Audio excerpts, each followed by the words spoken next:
All right, so today I'm going to be talking about Deserter by Junji Ito. It is the newest story collection, and very specifically it is some of his earliest works translated for the first time and put into a collection. The back says, "An ever-increasing malice, a mind-numbing terror, see the seeds of horror sown in this collection of Junji Ito's earliest works. A vengeful family hides an army deserter for 8 years after the end of World War II, cocooning him in a false reality where the war never ended. A pair of girls look alike, but they're not twins, and a boy's nightmare threatens to spill out into the real world. This hauntingly strange story collection showcases a dozen of Junji Ito's earliest works from when he burst onto the horror scene, sowing fresh seeds of horror." With that, I will say spoilers for the stories in this. Also, content warning, it's Junji Ito horror, which, if you know anything about it, means it's gross and visceral and bloody. So fair warning. Oh my god, do I like this book.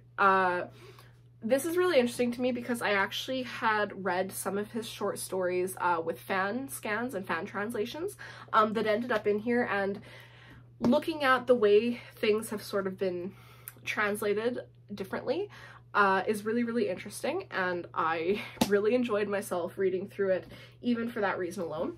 Some of these stories you can definitely tell that he is early on, they don't make sense. It's actually really interesting, and I'll point it out, but the art style, you can totally see that, yeah, he's really, really talented even in this, but you can see that he improves, because you can see some things you're like, oh, he would have caught that before, you know, it made it to print.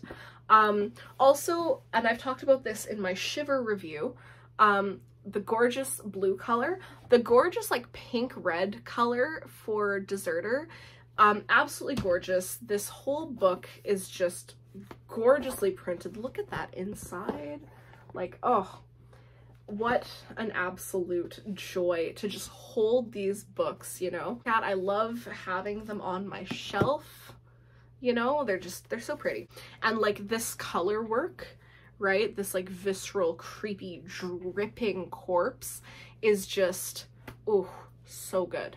So the stories in this, as the little blurb on the back said, there's 12 of them.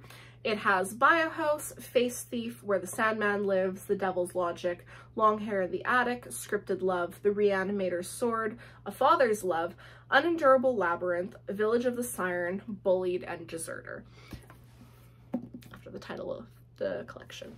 I will say, I think there are probably more stories in this that are a little bit weaker. Some of them are really, really strong, but they're definitely, some of these are, you know, his early work, and you can tell. So let's just get into it. So the first story is Biohouse. It follows a girl who finds out like she and her boss have a similar interest, which is eating weird things. Sort of connoisseurs of like weird and maybe not necessarily traditional foods. So there's a lot of bugs and just strange stuff, you know? You have like, here I can show you have like some of these like really weird things, right?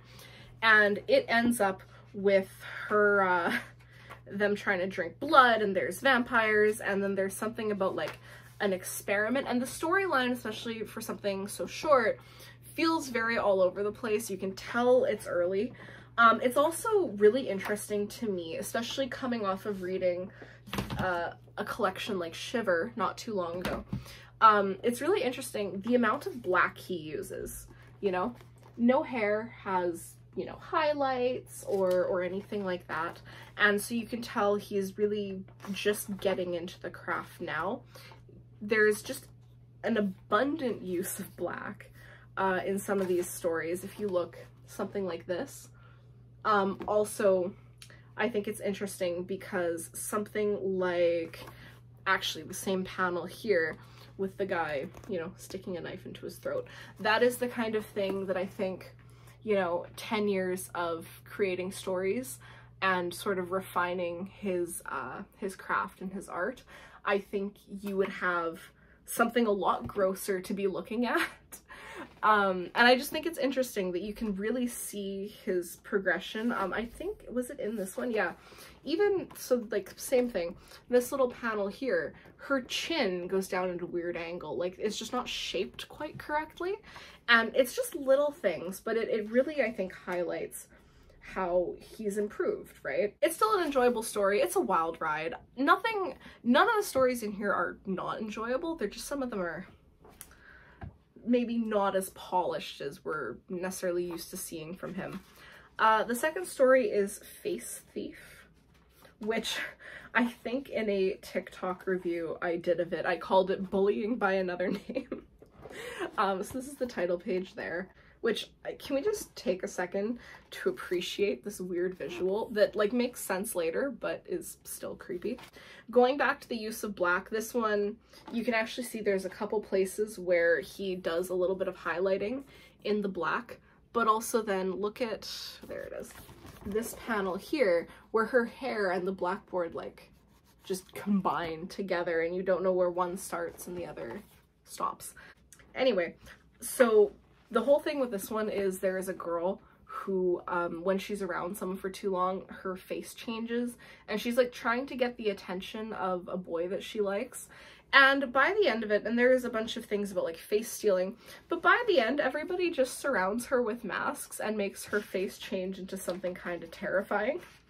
And I think this is a good instance of like early Junji Ito body horror. This is definitely like early Junji Ito body horror. There we go. I really think it highlights, you know, he was really thinking about how you can change the human form, especially the face, because he tends to focus on faces a lot in things like Fashion Model and Grease. So it's interesting to see like a start of that here. The next story is Where the Sandman Lives. This one is interesting, and it has a lot of like Uzumaki vibes to it, at least in my end. There's a lot of like body horror and body contortion, but the ending has like massive Uzumaki ending vibes, and I'd be really interested if he intended for them to have what feels like a little bit of a connection. It's about a guy who basically has like a version of himself inside him that's like trying to get out while he's dreaming. But it's like that version of him that's inside of him is like the alternative version. I don't know how to describe it, but basically it ends up with this, like, where his body's like trying to go inside of itself and he has to like pop his fingers back out. It's creepy. You can actually see he's starting to lighten up on the black a little bit. There's a little bit more use of highlights and color. And I don't know what the time for each of these is. Maybe I'm actually skipping back and forth as far as like he used more black in whatever year and then went to a little bit more highlights and then went back to black. I don't know. It's just interesting to see, and I'm pointing it out as I see it. There's an interesting amount of character detail that goes into the main characters of this story that is interesting because some of his stuff, you really don't get a sense of who the characters are because they're just sort of vessels for the horror to happen through. With these two main characters, you do actually get a good sense of who they are, at least to a degree and as much as you can in a short story. They have a lot of personality. You see sort of character traits in them. You see hobbies and interests. And I think that's sort of an interesting detail, especially for something that's so early. So Devil's Logic is, I think, one of the weakest of the stories in this collection. It's creepy, and it does have this amount of like existential dread you feel when you read through it. Basically there is this tape that when you listen to it, it makes you commit suicide, because it basically it's this person on this tape convincing you to commit suicide where it makes sense. And there's a lot of really interesting like parallels to mental health and depression and suicidal feelings and ideation that really comes through in this. But because we don't get any of that logic, and I don't think there's any way he could tell us about that logic, we're just kind of getting the aftermath. And it's such a creepy idea, and I don't know how he could have possibly made it hit any harder, but it does ring just slightly hollow, and I'm not sure why. I do really like the ending. The ending, it's interesting because it has this big moment of like, okay, that's over the top, but then the actual final panel is really sobering in a way that leaves the reader feeling kind of hollow inside themselves. And I think that was the intention, and I think it works. Like I said, I do just think it is maybe one of the weaker ones from this, but it is still good. Long Hair in the Attic is another one that it has a couple really creepy visual things, and that's honestly the best thing going for it. It's about a girl, her boyfriend dumps her, and then eventually it ends up with her head missing, and then it turns out the head is in the attic with this creepy visual. You can definitely tell he was still really into using a lot of black, although you do see more highlights there and like in here. I would love to see him redraw this panel because I think it would be so much creepier and so much more visceral and gross feeling, because this is a very bloody thing with her hair wrapped around all the rafters. Basically, I think it was she tried to cut her hair and then the hair like killed her because it doesn't want to be cut. It's a cool idea. It's just not as, it's not as totally formulated as some of his other stuff is, and it's a little shorter than I think it maybe should be. I think slightly longer, establish a couple more things, a couple more really impactful panels, and I think that would really, you know, elevate it. Scripted Love is one that I don't think it's supposed to be funny. I like it. This is one I'd read actually with like fan translations. I do like it, but it is weird. And I think is not supposed to be funny, but there's this one moment that made me kind of laugh, and I don't think that was the intended reaction. Basically, this guy breaks up with a girl and is like, no, but it's fine because I made a tape of like me talking to you. Here's a script. And she's so upset that he's leaving her that she, you know, kills him, and then becomes obsessed with this tape and the script he's written for her to like respond to, only for it to be revealed that he's actually still alive, and he's going like, please help me, call an ambulance. And she's like, nope, I have you, but better in this tape version, and she kills him. And then the whole track, because it's like a 6-hour tape or whatever, the track repeats and it ends. It's good. It's just, like I said, that end part is kind of funny to me, and it probably wasn't meant to be. It was meant to be a lot more sobering and creepy. But I thought it was kind of funny. Next story is Reanimator's Sword. This one is like fantasy-ish, which is a departure for him and most of his work. It feels kind of out of place in the rest of this collection, but I honestly don't dislike it. It's about a kid who like finds a necromancer and then eventually becomes the necromancer, because there's always one that has the special sword that leads to necromancy things happening. And that's really all I'm gonna say about it. It's fine. Okay, so Father's Love is another one I'd read like a fan scan translation of, and it's really screwed up. It involves two of these boys, like they commit suicide, and so then there's like the one girl left of this family, and it turns out her dad is like controlling the kids to make them do things, and then when the kids find out, they kill themselves, or the dad kills them to like hide his secret. It's honestly a little confusing. I've read this story multiple times with multiple different translations, and I'm still not 100% sure exactly how the kids are dying, but that's fine. And you get this backstory with the dad that's like, oh, he never got a chance to play as a child, and that's all he wanted was a chance to play and be a kid again.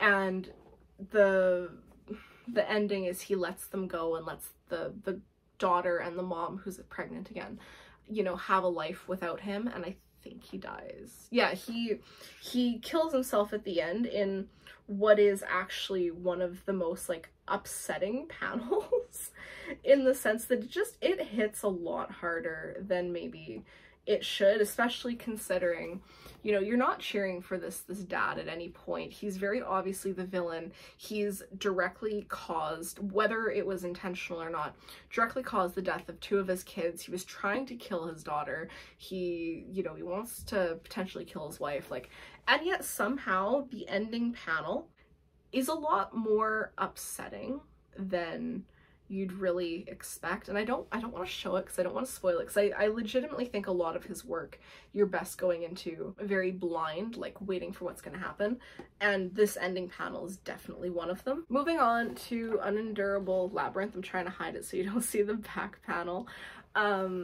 Something actually real quick I'll touch on before we get to that one. I mentioned this in Shiver, that it was really cool because Shiver has like commentary about and like early notes for each of the stories. Deserter unfortunately does not have that, and I think it is worse off for it.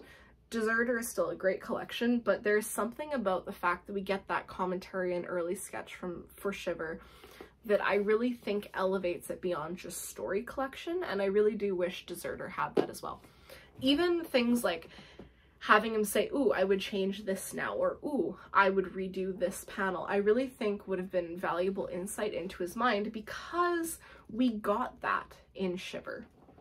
Anyway, so Unendurable Labyrinth is one of the creepiest stories.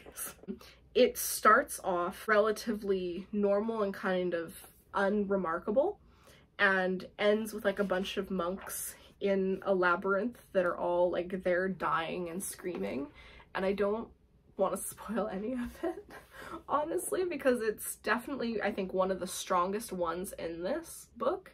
And I don't know if people would agree with me on that, but I was really creeped out by this one, actually.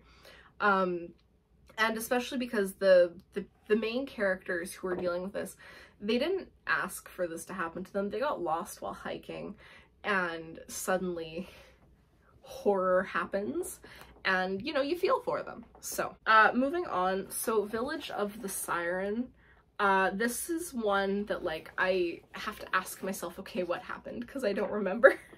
There's like demons eating babies, and like a bunch of women get like possessed by this demon that like has this siren that then makes them go steal babies.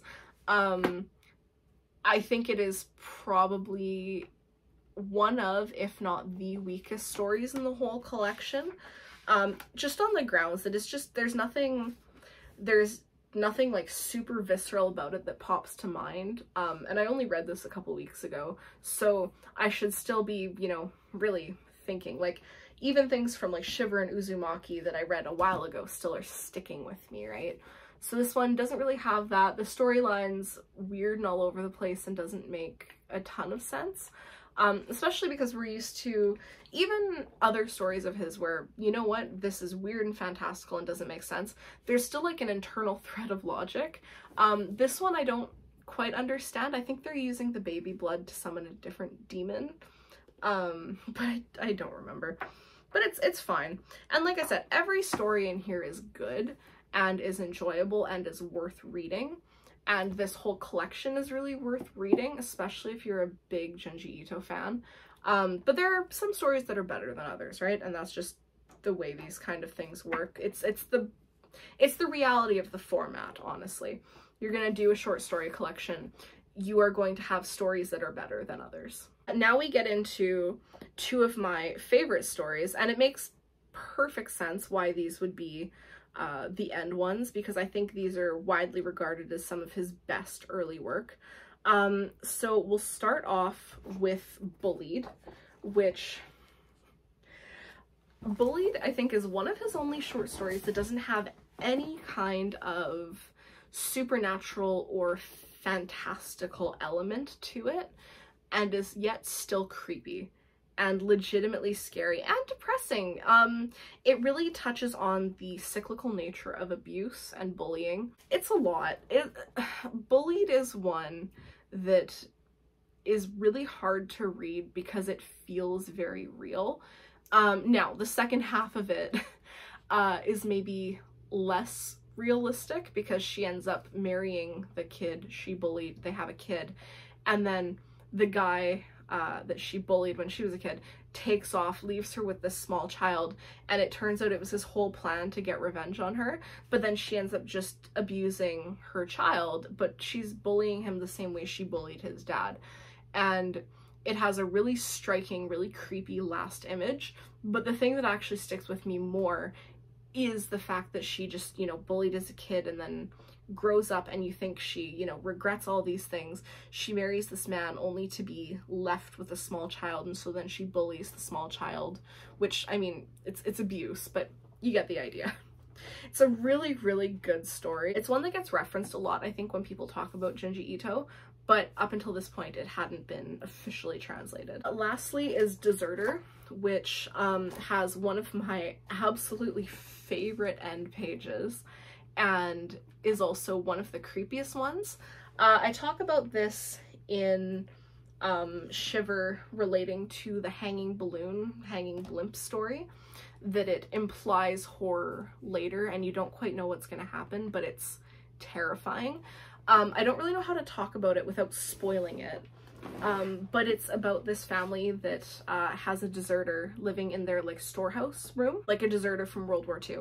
And the war's been over for like 8 years, but because they are still mad at him for, they think, getting their sister killed, they like convince him that, oh yes, the war is still going on, and they'll like play pranks on him. They have a guy from the town come and pretend to be like I don't know what the word is for it, but like a soldier or whatever, like looking for army deserters, and it's a whole thing. And then at the end it turns out the guy had like, and this is huge spoilers, but I want to talk about this. So like, just fair warning, the guy had like killed himself a couple days after the sister's death because he blamed himself, and it's actually been his ghost that's coming down to eat with them every day. And you know, the marshal shows up at the very end and they're like, oh, you have to get out of here, like we just found out he's a ghost, his dead body's in the storeroom. And then the ghost comes out and you just get like the visual of the ghost a little bit, and it's so creepy and chilling. And I don't know why, because there's nothing viscerally scary about it, but it's the implications, and this panel still like gives me shivers and haunts me a little bit. But I'll show you. So like, it's this panel here. When you know he's a ghost, he never comes down, but he's just there, like, you know, and it's creepy and I like it. And I really think that panel being the thing to end off this collection is terrifying and just really, really well done. They absolutely picked the right story for the ending. And I also think it's a good one for the book itself. So that is Deserter by Junji Ito, the short story collection. I overall really liked it. I don't think, because this is not a collection of his strongest works the way Shiver is, I don't really recommend this being your first introduction to him. I still stand by that Uzumaki and Shiver, for different reasons, are the best things to start with, but I would say absolutely go for Deserter pretty quick, because it really, I think, highlights exactly how much he's improved, and also I think shows where certain ideas really come from and start taking place in themes that he likes to work with. And I really, really think it is worth reading, especially if you're a Junji Ito fan. Absolutely worth it. And there's references to things that I think culturally really matter. So with that, thank you so much for watching, and yeah.